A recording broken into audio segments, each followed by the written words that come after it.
So today I go to vote, happy to do it, always super proud. And I've got to say 2 things happened that were relevant, though, that I didn't quite expect, actually. I was more proud of my Bernie Sanders vote than I think any vote I've ever given. Same. Because I felt like in all the other ones, there was a little twinge of like, I'm sure with the Obama vote, I didn't feel that twinge. I'm sure I was excited about the Obama vote, both in the 2008 primary and in the 2008 general election, although not only not nearly as exciting in 2012, as I just said, I voted against Obama in the primary of 2012 when he was unopposed. I wrote in someone else. But this time, it was even more so. I felt like this is the candidate I actually believe in and think might get things done. Because even back then, I thought Obama was clearly better than Hillary Clinton, but I wasn't positive about what he was going to do, right? I was saying, look, he has a short term as senator. And I remember pointing out at the time that his mentor in the Senate was Joe Lieberman. It was a red flag. There were some red flags. Do you remember, though, when he was announced to have won the general, you played the fireworks, the bugles, for like 3 minutes straight? Oh, yeah, yeah. Over and over and over. No. In 2008. 2008, yeah. No, when Obama... We're at the old studio then. Yeah, that's right. When Obama got elected in the general election, that was a glorious moment. Yeah. Because it marked the end of the Bush era. And I remember one of the first things I said is, we docked a ship, like safe harbor.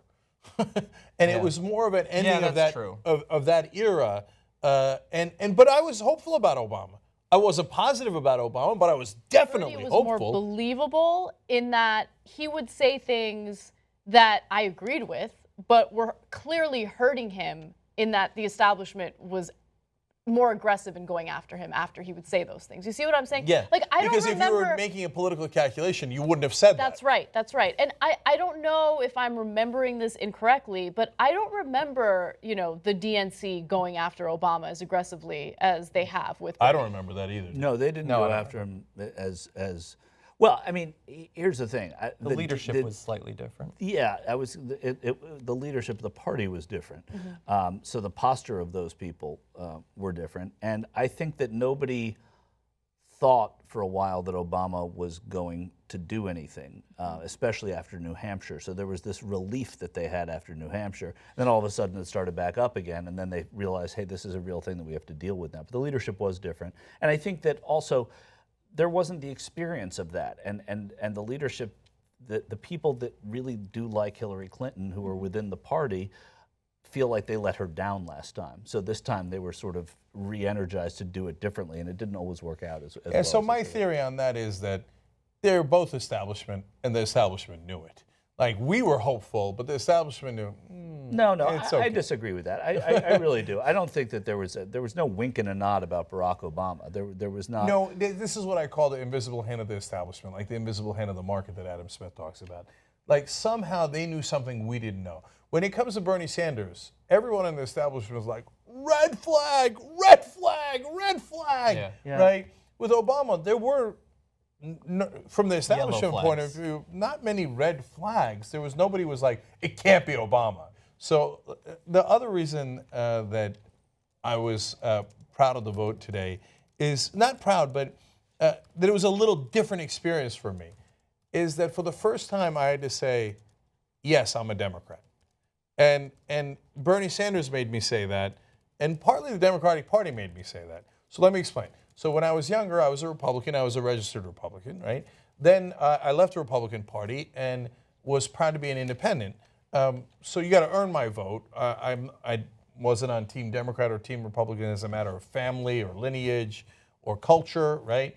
And as a function of my job too, I want to be more open-minded, et cetera. Now, in reality, I voted almost always for Democrats because the Republican Party has been so hideous for the last 16 years at least, that they really didn't give you much choice, right? But I was happy not to be a Democrat. I was happy to be independent. But the Democratic Party got me so worried that if you're not in precisely in the Democratic Party, that they're not going to let you vote, right? So you have to give credit to an unjust system in a sense to make me panicked enough to be like, okay, fine, I'll check off Democrat, okay. Just make sure I can vote in the primaries. The second part of that is really important. He took an independent like me and had me declare for the Democratic Party. Bernie Sanders did that. So you've got all these people, and certainly people much younger than me, much newer to the process, much more undecided than I am on which side they're going to go for. And they've all declared for the Democratic Party because of Bernie Sanders. That's so ironic. And the Democratic Party's been fighting it tooth and nail this whole time. Accept it. Don't look a gift horse in the mouth.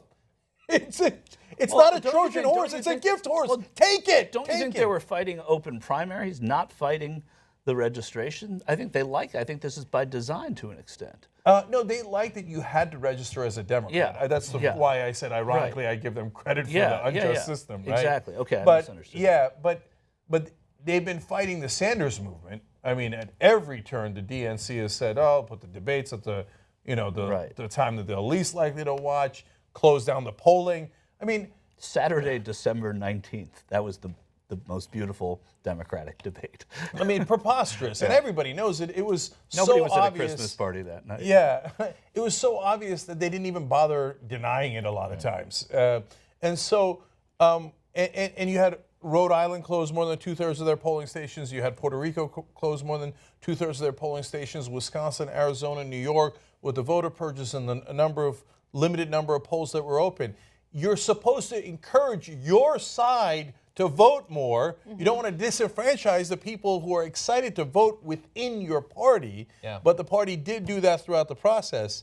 Now, if by this late date they can't figure out that that's a good thing for them and they should open themselves up to that and embrace that movement, I don't know if we could ever help them.